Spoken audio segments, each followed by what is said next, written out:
zagueiro do Fluminense pode pintar. Eles estavam no camisa 5, precisa de um substituto para o Vitor Roque e ou para o Flaco Lopes. Só que o Nino não é substituto de ninguém, né? O Nino, se chegar, chega para jogar. E o Nino chegar para jogar significa dizer que o Murilo vai para o banco. O Murilo é um jogador valorizado, que foi titular em momentos importantes do Palmeiras, mas que caiu de produção. O Bruno Fux, que é um jogador que cresceu ao longo da temporada passada, ganhou a posição até dos volantes do Palmeiras. Os volantes do Palmeiras não conseguiram ser melhores nas suas posições do que o Bruno Fux, que deu um passo à frente para ter saída de bola, para ter um passe melhor. Não parece também que há um entendimento de que ele vai ser o zagueiro titular que segura uma temporada inteira. Então, o interesse no Nino está justificado aí. Justificado com preço alto. O Nino não é barato, o clube que detém os direitos do Nino não tem problemas financeiros, não está querendo se livrar do Nino. O Nino é um jogador que a gente conhece, um jogador que tem assim, a gente não assiste os jogos do Nino na Rússia, mas a gente tem uma memória muito positiva do Nino. E aí é pensar na característica. Ele é um grande jogador? Ele é. Que o Palmeiras, quando arriscou jogadores recentemente, contratou jogadores que ainda não tinham uma grande experiência, por exemplo, Emiliano Martinez, acabou pagando caro, pareceu mais caro do que era de verdade, porque não rendeu, o Palmeiras talvez não queira fazer aposta. Então, deixa o scout, a criatividade do scout de lado e faz uma contratação que não é criativa. Trazer o Nino não é criatividade. Trazer o Nino é meio que o que se espera, né? Acontece que o Palmeiras tem uma questão, e uma questão que pode parecer um problema quando sai da minha boca, mas não é. É o Gustavo Gomes. O Gustavo Gomes não é um problema, obviamente que não, ele é uma solução.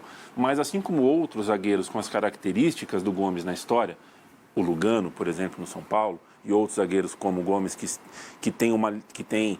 ele é nota 10 em alguns quesitos, mas a nota dele é muito baixa em outros, você tem que ter um parceiro de zaga e um sistema ao redor desse jogador que seja complementar. O Palmeiras tem que ter jogadores que saibam jogar com o Gomes, não jogadores que sejam só bons, né? O Gomes precisa estar protegido de mano a mano, o Gomes precisa estar protegido de sair na caça, ele precisa ter espaço ali no sistema defensivo para fazer o que ele tem de melhor, que é cobertura, que é fazer a sobra, que é tempo de bola, que é a coordenação mais de posicionamento do que propriamente de caça, de rachar. Se colocar o Gomes para ser um jogador que fica tão exposto, e aí vem a minha dúvida. Eu não sei se o Nino complementa o Gomes em característica.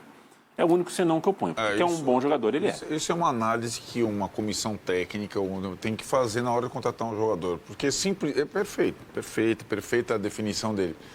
Porque é aquilo, o meu titular é o Gustavo Gomes, se eu trago um outro jogador pesado, que tem dificuldade em caçar, que joga, mas que é brilhante na sobra também, talvez não encaixe.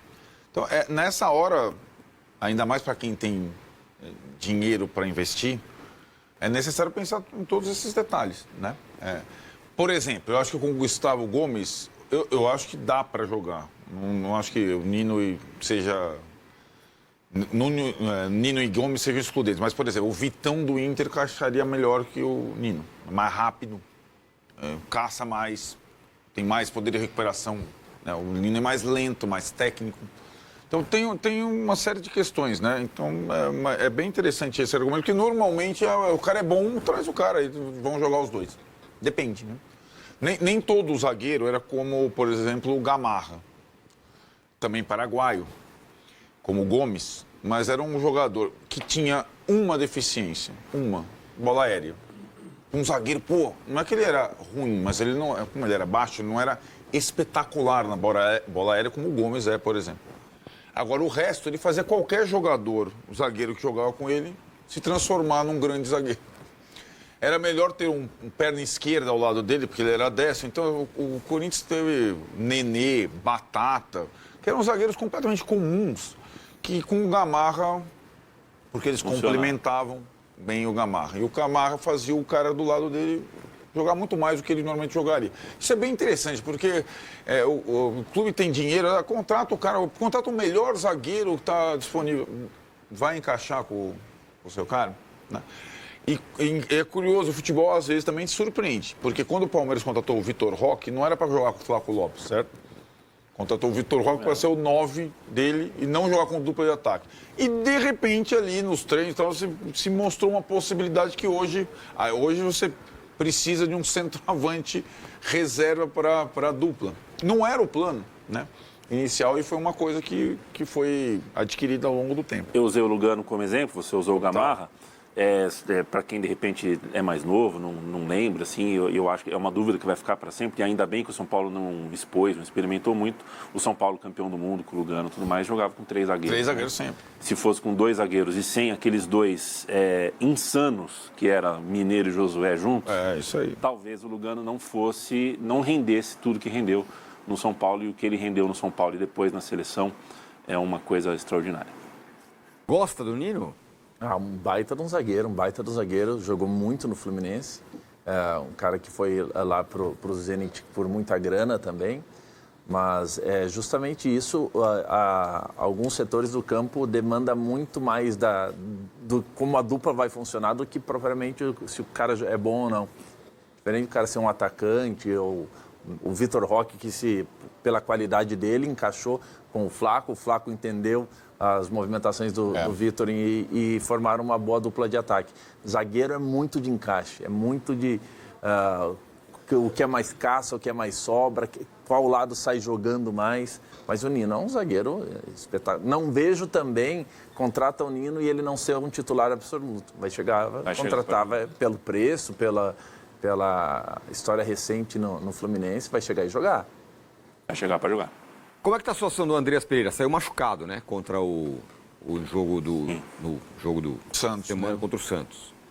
Machucou lá, tal. Parece que não é nada que vá demandar uma cirurgia, né? Nada do tipo, mas ainda não tem um prazo, né? A gente está no estágio, parece preocupante, mas pelo menos eu não tenho nenhuma atualização. A preocupação do Abel justamente no começo era não ter lesão, aí teve 2 lesões meio que aleatórias, o Jefté e o Andrés, e sempre acho melhor você cair na grama natural e no piso natural do que você cair no cimento / piso de plástico, né, que foi o caso do Andrés. É uma queda comum, se você reparar, né, foi uma falta do Igor Vinícius, ele cai e se machuca. Poderia ter acontecido no gramado natural? Também, poderia ter acontecido, mas não deixa de ser uma questão. E aí a gente vai vendo, toda vez que a gente começa uma temporada, o torcedor, qual que seria o time ideal com todos disponíveis? Marlon Freitas, Andreas, quando voltar o Lucas Evangelista, muitas vezes até juntar o time ideal, ou até formar o time ideal, demora um tempo, né? E ele nunca joga.